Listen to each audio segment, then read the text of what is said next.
ఇప్పుడు భరత్ గారు యాక్చువల్గా ఒక ఎకానమీ యొక్క స్ట్రెంగ్త్కు కరెన్సీ యొక్క స్ట్రెంగ్త్కు సంబంధం ఉండదు, అసలు టోటల్గా సంబంధం ఉండదు. ఎందుకంటే ఇప్పుడు వారు ఇందాక ప్రస్తావించిన బ్రిటన్ వుడ్స్ సిస్టమ్ ప్రకారం కూడా బిట్వీన్ 1940 అంటే సెకండ్ వరల్డ్ వార్ తర్వాత అమెరికన్ ఎకానమీ చాలా స్ట్రెంగ్త్ అయింది. ఎందుకు? సెకండ్ వరల్డ్ వార్ అయిన తర్వాత యూరోప్కు కనీసము ఆలుగడ్డలు టమాటాలు సప్లై చేసే వాళ్ళు కూడా లేనప్పుడు అమెరికాని కంటిన్యూస్గా పంపించేసి యూరోప్ దగ్గర ఉన్న అనేక రిసోర్సెస్ను వాళ్ళు ఎక్స్ప్లాయిట్ చేయడం జరిగింది. అది అందరికి తెలిసిన చరిత్ర. అందుగురించే డాలరైజేషన్ చేసినప్పుడు dollar as a medium of కరెన్సీగా అందరు యాక్సెప్ట్ చేశారు.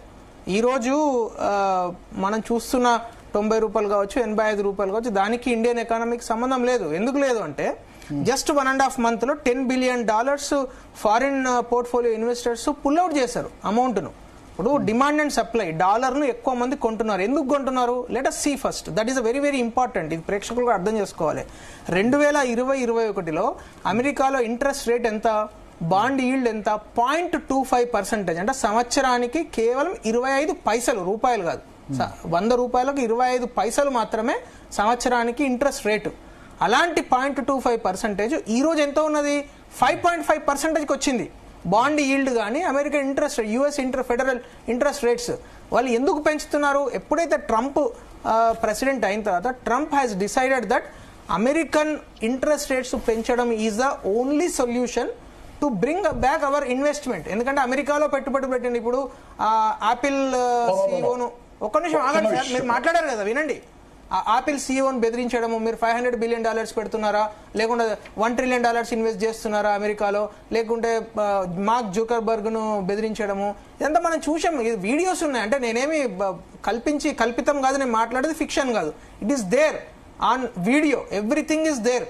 సో ఇప్పుడు అమెరికన్ ప్రెసిడెంట్ ఒక 10 ఎన్విడియా లాంటి కంపెనీలను, అంటే important $1 trillion and above turn over ఉన్న కంపెనీస్ ను పిలిచి కూర్చోబెట్టి మీరు ఎంత ఇన్వెస్ట్ చేస్తున్నారని పాయింట్ బ్లాంక్ లో అడిగినప్పుడు వాళ్ళందరూ చెప్పడం జరిగింది. వాళ్ళు ఏం చెప్పారు? $500 billion, $300 billion అని చెప్పారు కదా. సో అవన్నీ ఇన్వెస్ట్మెంట్స్ ఎక్కడి నుంచి రావాలి? They are pulling out from countries like India, countries like China. ఎందుకంటే దే హ్యావ్ ఇన్వెస్టెడ్ హియర్. ఇప్పుడు ఫారిన్ పోర్ట్ఫోలియో ఇన్వెస్టర్స్ తీసుకోవడం జరుగుతున్నది. ఎప్పుడైతే అమెరికన్ ఇంట్రెస్ట్ రేట్స్ పెరుగుతున్నాయో, బాండ్ ఈల్డ్ పెరుగుతున్నదో, వాళ్ళు ఇక్కడ నుంచి, అంటే ఇక్కడ సంవత్సరానికి వాళ్ళకు వచ్చే లాభం కంటే అక్కడ ఎక్కువ కనబడుతున్నది. And US bond is considered to be AAA bond. అది మన ఇండియాలో ఒక కంపెనీ ఒక రేటింగ్ ఉంటుంది కదా, అది BB+, BBB+ ఉంటుంది. సపోజ్ ఇప్పుడు LIC ఒక బాండ్ తీసుకొచ్చింది అనుకోండి, అది BBB+ ఉంటుంది. That is the highest in India. S&P rating కావచ్చు, మూడీస్ రేటింగ్ కావచ్చు, ఫిచ్ రేటింగ్స్ కావచ్చు. అలాంటిది ఒక అమెరికన్ ఆర్గనైజేషన్ లేకుండా అమెరికన్ గవర్నమెంట్ ఒక బాండ్ తీసుకొస్తే it is always AAA+, because of the stability that American government has. అక్కడ సిస్టమ్ బేస్డ్ ఎకానమీ కాబట్టి. సో దయచేసి మనకు ఎక్కువ డీటెయిల్స్లోకి వెళ్లకుండా అర్థం చేసుకోవాల్సిన పాయింట్ ఏంటంటే, మన ప్రేక్షకులకు కూడా చెప్పాల్సిన పాయింట్ ఏంటంటే, అమెరికాలో ఒక డాలర్ను ఇన్వెస్ట్ చేస్తే 2020లో వచ్చే ఇంట్రెస్ట్ కంటే ఇప్పుడు దాదాపు అనేక రెట్లు, అంటే అప్పుడు 0.25% ఇంట్రెస్ట్ ఉంటే ఇప్పుడు 5.5% ఇంట్రెస్ట్ పెరగడము, బాండ్ ఈల్డ్ పెరగడం అనేది ఏకైక రీజన్. ఎందుకంటే ఇక్కడ నుంచి డాలర్స్ అన్ని అక్కడికి వెళ్తున్నాయి. రెండో పాయింట్ గోల్డ్కు డాలర్కు డైరెక్ట్ రిలేషన్ ఉంటుంది. నేను ఇదే ఇప్పుడు 1940 బ్రిటన్ వుడ్ కాన్ఫరెన్స్ తర్వాత జరిగిన పరిణామాలు చెప్తా. ప్రపంచంలో అనేక దేశాలు, ఎస్పెషల్లీ యూరోపియన్ కంట్రీస్ మొత్తం డాలర్ను పర్చేజ్ చేసాయి. డాలర్ ఎంత చాలా పెరిగిపోయింది. Between 1960 and 1970 when you check in Google, dollar 50% కన్నా లోకు పడిపోయింది. కానీ ఒకే ఒక economy has survived, that is French economy. Why French economy has survived? అప్పుడు మన చార్లెస్ డీగల్ అనే president, he purchased 3,313 tons of gold in 3 years between 1961 and 1964. అతను ఒక్కడే అంత గోల్డ్ను పర్చేజ్ చేసి పెట్టుకోవడం వల్ల, డాలర్స్ను పర్చేజ్ చేయకుండా గోల్డ్ను పర్చేజ్ చేయడం వల్ల French economy has survived for next 25 years. ఇప్పుడు మనం చైనా ఎక్కువగా ఉన్నాం మరి gold. Exactly because of the same reason. అదే అందు గురించి ఆ కంపారిజన్ తీసుకొస్తున్నా. ఎట్లయితే ఫ్రెంచ్ ఎకానమీ సర్వైవ్ అయిందో ఆ రోజు, ఎందుకంటే ఆ రోజు అన్ని economies including German economy, Britain economy collapse అయిపోయినాయి అమెరికాతో కంపేర్ చేస్తే. కానీ ఫ్రెంచ్ ఎకానమీ సర్వైవ్ అయింది. అదే కంపారిజన్ ఇప్పుడు India and China what they are doing is, last 5 years లో if you look at, every year more than 1,000 tons of gold is imported by India. In fact మనము మీకు జ్ఞాపకం ఉంటే మనము బ్యాలెన్స్ ఆఫ్ పేమెంట్స్ కోసం గోల్డ్ను తాకట్టు పెట్టిన గోల్డ్ను కూడా గత సంవత్సరము అంతకు ముందు సంవత్సరం 100 టన్నుల కింద బ్రిటన్ లండన్ బ్యాంక్ నుంచి తెచ్చుకున్నాం మనం. మీకు జ్ఞాపకం ఉంటే భరత్ గారు, ఎందుకంటే మనం చాలాసార్లు చర్చించాము అదే విషయం. ఏది 1991లో కుదబెట్టిన బంగారాన్ని కూడా తెచ్చుకున్నాం. నేను అనేది ఏంటంటే, సో గోల్డ్ను మనం ఎక్కువ పర్చేజ్ చేయడం వల్ల it's simple demand and supply. If the supply is less and demand is high, every one is buying gold now. That is why gold rate is increasing. మీకు తెలుసు 1 year లో 73,000 ఉన్న గోల్డ్ లక్ష. అది కూడా ఒక కారణం కదా, ఇప్పుడు డాలర్ రూపాయి మార్క విలువకు అది కూడా ఒక రీజన్ కదా. 100% అదే చెప్తున్నా. దానికి ఎకానమీకి సంబంధం లేదు, మీరు ముడిపెట్టకండి. జీడిపి గ్రోత్ కు, మన ఉద్యోగాలకు, మన పెట్టుబడికి, దానికి ఉన్న పాపారావు గారు చెప్పాలనుకుంటున్నారు. చెప్పండి సార్, చెప్పండి. పాపారావు గారు చెప్పండి. మాట్లాడినా చెప్పండి. నేను మాట్లాడినా అండి. మాట్లాడండి చెప్పండి. సారు మన డాలర్కి అదే కరెన్సీ విలువకి ఎకానమీ సంబంధం సార్. మీరు ఇప్పుడు కరెన్సీకి మీరు ఇప్పుడు భారతదేశ కరెన్సీ ఒక ట్రేడ్ డెఫిసిట్ వినండి సార్. ట్రేడ్ డెఫిసిట్ అనేది మీరు ఇందాక చెప్పారు, ప్రస్తావించారు. ట్రేడ్ డెఫిసిట్ ఉంది కాబట్టి, అంటే మన ఎగుమతుల కంటే దిగుమతులు ఎక్కువ అవుతున్నాయి కాబట్టి రూపాయి విలువ పత్రం అవుతుందనే కారణం చెప్పుకున్నారు. కానీ అదొకటే కాదు, ట్రేడ్ డెఫిసిట్ ఒక ఆస్పెక్ట్. ట్రేడ్ డెఫిసిట్ వల్ల మన విదేశీ మారక ద్రవ్య నిల్వలు ఎక్కువ ఖర్చు అవుతున్నాయి, తక్కువ మనకి రాబడి ఉంది దేశీ మారక ద్రవ్య నిల్వలది. కానీ ఆ ట్రేడ్ డెఫిసిట్ వల్ల మన దగ్గర అసలు మరి విదేశీ మారక ద్రవ్య నిల్వలు ఉండకూడదు అసలు. కానీ ఎలా ఉంటున్నాయి, మనకి రెమిటెన్సెస్ ఉన్నాయి. సంవత్సరానికి $140 బిలియన్ల మేరకు రెమిటెన్సెస్. ప్రపంచంలో నెంబర్ 1 భారతదేశం రెమిటెన్సెస్. అంటే విదేశాల్లో ఉన్న మన దేశీయులు. అది investment sir, that is called FDI. That is called FDI, foreign direct investment. FDI కాదు అది. ఎందుకు కాదు? FDI is foreign direct investment. Sir వినండి సార్, రెమిటెన్సెస్ కి ఆగండి సార్. మీరు ఎఫ్డిఐకి రెమిటెన్సెస్ కి తేడా ఉంది. మరి నన్ను ఎందుకు ఇట్లా ఇబ్బంది పెడతారు మీరు?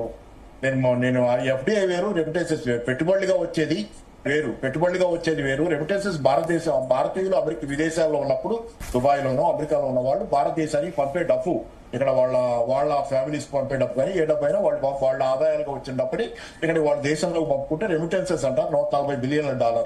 అది కాకుండా మీరు చెప్పిన ఎఫ్డిఐ కూడా వేరే ఉంది, ఫారిన్ డైరెక్ట్ ఇన్వెస్ట్మెంట్. పరిశ్రమలు పెట్టడానికి, సేవా రంగంలోనో ఇంకో పెట్టడానికి. ఇంకోటి మూడోది ఉంది ఎఫ్పిఐ, ఫారిన్ పోర్ట్ఫోలియో ఇన్వెస్ట్మెంట్. అంటే అది మన షేర్ మార్కెట్ లోకి వచ్చే డబ్బులు. ఈ డబ్బులన్నీ కూడా మనకు వచ్చే విదేశీ మార్కెట్ ద్రవ్యం నిల్వలే. ఇవన్నీ కలిపి ఇప్పుడు సుమారుగా $700 బిలియన్ల దాకా మన దగ్గర విదేశీ మార్కెట్ నిల్వలు పుష్కలంగా ఉన్నాయి, బాగున్నాయి, రికార్డు స్థాయిలో. ఇది కానీ ఇక్కడ మన రూపాయి బలహీన పట్టడానికి ఆర్థిక వ్యవస్థకి సంబంధం లేదనేది వాస్తవం కాదు. మీరు చెప్పినటువంటి డిమాండ్ అండ్ సప్లై దగ్గరికి వచ్చేసరికి ఆ డిమాండ్ అండ్ సప్లై నేను చెబుతున్నాను. ఫర్ ఎగ్జాంపుల్ రూపాయి ఎలా బలహీన పడుతుంది, రూపాయి ఎలా బలపడుతుంది అంటే, మన ఫర్ ఎగ్జాంపుల్ షేర్ మార్కెట్ లోకి విదేశీ పెట్టుబడులు వస్తాయి, ఫారిన్ పోర్ట్ఫోలియో ఇన్వెస్ట్మెంట్ అంటాం. వాళ్ళు విదేశీ పెట్టుబడులు వాళ్ళ కరెన్సీ తీసుకొస్తారు ఇక్కడ పెట్టుబడి పెట్టడానికి. తీసుకొచ్చినప్పుడు మన షేర్లు వాళ్ళు అమెరికా డాలర్తోనో బ్రిటన్ పౌండ్తోనో కొనలేరు. వాళ్ళు దాన్ని ఇక్కడ మార్కెట్లో దాన్ని ఇక్కడ మన బ్యాంకులకు అమ్ముకొని రూపాయలు తీసుకోవాలి. రూపాయలు తీసుకుని మన షేర్ మార్కెట్ లో షేర్లు కొనాలి. అంటే ఏమవుతుంది ఆ ప్రాసెస్ లో, వాళ్ళు వాళ్ళ కరెన్సీని డిస్కార్డ్ చేస్తున్నారు, అమెరికా డాలర్ని ఇచ్చేస్తున్నారు. నాకు వద్దు, నాకు రూపాయి కావాలంటున్నారు. అంటే రూపాయికి డిమాండ్ వస్తుంది అక్కడ, రూపాయికి డిమాండ్ వస్తుంది, రూపాయి అడుగుతున్నాడు వాడు. అంటే భారతదేశ మార్కెట్ లో షేర్ మార్కెట్ లో పెట్టుబడులు వస్తే రూపాయికి డిమాండ్ పెరుగుద్ది, అప్పుడు రూపాయి పెరుగుద్ది. అలా కాకుండా వాడు భారత మార్కెట్ బాగాలేదు వెళ్ళిపోతున్నాడు అనుకోండి, భారతదేశ షేర్ మార్కెట్ లో వద్దు, ఇక్కడ కంపెనీలకు లాభాలు రావట్లా, ఈ మార్కెట్ లో మనం పెట్టుబడి పెడితే నష్టపోతాం ఈ కంపెనీల్లో అనుకుంటే వెళ్ళిపోవాలనుకుంటే వాడు ఏం చేస్తాడంటే ఇక్కడ అమ్మేసుకుంటాడు షేర్లు. అమ్మేసుకున్నప్పుడు వాడికి రూపాయలు వస్తాయి, కానీ ఒక రూపాయలు తీసుకెళ్ళాడు వెనక్కి, దాన్ని మార్చుకొని డాలర్ కొనుక్కుంటాడు, లేకపోతే పౌండ్ కొనుక్కుంటాడు మన బ్యాంకుల దగ్గర. అంటే పౌండ్ కి విలువ డిమాండ్ వస్తుంది, అప్పుడు రూపాయికి డిమాండ్ పోతుంది, పడేస్తున్నాడు రూపాయి, వద్దు నాకు ఇది అంటున్నాడు, డాలర్ ఇవ్వంటున్నాడు, పౌండ్ ఇవ్వంటున్నాడు. ఇట్లా డిమాండ్ అండ్ సప్లై ఆపరేట్ అవుతుంది. కాబట్టి మన ఎకానమీ బాగుంటేనే మన షేర్ మార్కెట్ లో పెట్టుబడులు వస్తాయి. ఫారిన్ డైరెక్ట్ ఇన్వెస్ట్మెంట్ అనే రిజర్వ్ కరెన్సీ లాగా మనకి, అంటే దేశంలోకి వచ్చే విదేశీ కరెన్సీ పెట్టుబడిగా వచ్చేది వస్తాయి.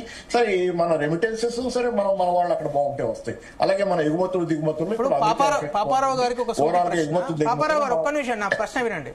పాపారావు గారు, నిజంగా వారు చెప్పేది వాస్తవం అయితే చైనా గత 10 సంవత్సరాల్లో 8 సార్లు వాళ్ళ కరెన్సీని డివాల్యూ చేసుకున్నది. ఎందుకు చేసుకుంటుంది? వాళ్ళ ఎకానమీని వాళ్ళే చెడగొట్టుకుంటారు. ఎవరైనా చేస్తారా అట్లా? వాళ్ళే చేసారు. నేను గూగుల్ కొట్టండి, ఇప్పుడు అది వస్తుంది కదా. వాళ్ళు చైనా కరెన్సీని చైనీస్ ఎందుకు డివాల్యూ చేసుకుంటారు? మీరు చెప్పేది అంత డైరెక్ట్ ఇన్వెస్ట్మెంట్, అంత డైరెక్ట్ ప్రపోర్షన్ అయితే సరే సరే సరే సరే ఒక మాట ప్లీజ్. ఎందుకంటే China is an exporting country, India is an importing country.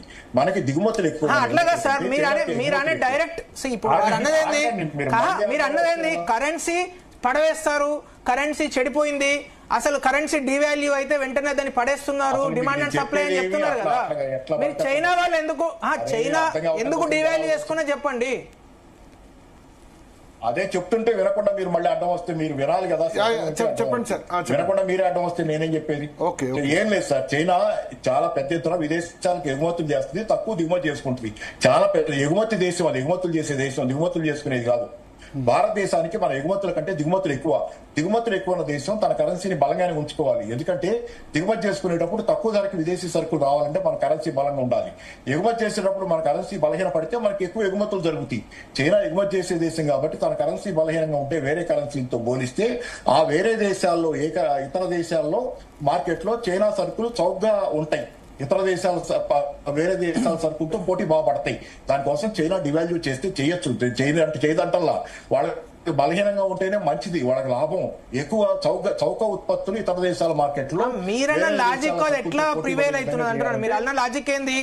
ఎకానమీకి కరెన్సీ వాల్యూకు డైరెక్ట్ రిలేషన్ అని చెప్పినప్పుడు అది ఎస్టాబ్లిష్ చేయాలి కదా మీరు. కాదు, అందుకే చైనాని అమెరికా ఏమంటున్నాడు, అమెరికా ట్రంప్ గారి వీళ్ళు చైనా మీద ఆరోపణ ఏంటి, China is a currency manipulator అంటున్నారు. వాళ్ళు కరెన్సీని మ్యానిపులేట్ చేసి ఆర్టిఫిషియల్ గా లోగా అట్టి పెడుతుంది, అది మమ్మల్ని ఇబ్బంది పెడుతుందని కరెన్సీ మ్యానిపులేటర్ గా చైనాకి స్టాంప్ వేసి దాని మీద యాక్షన్ కూడా తీసుకుంటామని చాలా సార్లు అన్నారు. సో ఇప్పుడు Chinese economy third world economy అని డిక్లేర్ చేద్దామా? Chinese economy is worst economy అనుకుందామా? ఇప్పుడు వారు వాళ్ళే చెప్పారు ఈ మధ్య. వారు చెప్పుడు కాదు, మీరన్న లాజిక్ ప్రకారము ఒకవేళ కరెన్సీ బలహీనంగా ఉంటే ఆ ఎకానమీ ఇస్ వర్స్ట్ ఎకానమీ అని చెప్తున్నారు మీరు. అంటే ఏంటి అమెరికా వడ్డీ రేట్ల పాపారావు గారు, అమెరికా వడ్డీ రేట్ల పెరుగుదల రూపాయి పతనానికి కారణం అవుతుంది అనుకోవచ్చా? వడ్డీ రేట్ల పెరుగుదల అంటే మన డాలర్ బాగుపడుద్దిగా. వడ్డీ రేట్లు పెరిగినాయి అంటే ఏమవుతుంది, అమెరికా డాలర్ చాలా మంది తగ్గుద్ది, సప్లై తగ్గుద్ది. అమెరికా డాలర్ వడ్డీ రేట్ల పెరిగినాయి అంటే లోన్లు తీసుకోవడం తగ్గుద్ది, ఎన్ని తగ్గితే డాలర్ సప్లై తగ్గుద్ది. వడ్డీ రేట్ పెరిగినప్పుడు డాలర్ సప్లై పెరిగితే సప్లై తగ్గినప్పుడు ఆటోమేటిక్ గా దాని డిమాండ్ పెరుగుద్ది. సప్లై తగ్గిన కొద్దీ కరెన్సీ ఒక స్కేర్సిటీ ఉన్న దేనికైనా ఎక్కువ విలువ ఉంటుంది కాబట్టి దాని విలువ పెరుగుద్ది. డాలర్ పెరిగితే కనుక ఆటోమేటిక్ గా భారత రూపాయి వీకెన్ అవుతుంది, ఆటోమేటిక్ నెక్స్ట్ ప్రాసెస్. కానీ ఇందాక మిత్రులు చెప్పింది నేనేమంటా, ట్రంప్ డాలర్ ఇది వడ్డీ రేట్లు పెరగాలంటున్నాడు అన్నారు. వడ్డీ రేట్లు పెరగాలంటున్నారు. ట్రంప్ కి అమెరికా ఫెడరల్ బ్యాంక్ కి తగాదా ఏంటంటే వడ్డీ రేట్లు తగ్గించమంటున్నాడు ట్రంప్. అమెరికా ఫెడరల్ బ్యాంక్ తో తగాదా పడుతున్నాడు. వాళ్ళు లొంగి తగ్గినట్టల్లా అమెరికా ఫెడరల్ బ్యాంక్ ను వడ్డీ రేట్లు తగ్గించండి, డిమాండ్ పెరుగుతుందని ట్రంప్ గోల చేస్తున్నాడు చాలా కాలంగా. వడ్డీ రేట్లు పెంచమంటల్లా, ఈయన డిమాండ్ వడ్డీ రేట్లు తగ్గించమని, వాళ్ళేమో వడ్డీ రేట్లు తగ్గిస్తే గనక ద్రవ్యోల్బణం పెరుగుద్దని చెప్పి వాళ్ళు చెబుతున్నారు. ఇప్పుడు గనక డాలరు ట్రంప్ కాదు ఫెడరల్ బ్యాంక్ గనక అమెరికా ఫెడరల్ బ్యాంక్ వడ్డీ రేట్లు పెంచితే గనక ఖచ్చితంగా డాలర్ బాగుపడుతుంది, ఆటోమేటిక్ గా ఇండియన్ ఎకానమీలో ఇండియన్ రూపీ వీకెన్ అవుతుంది. అదొక ప్రాసెస్, అదొక ఆస్పెక్ట్ అది. ఓకే. సో ఇప్పుడు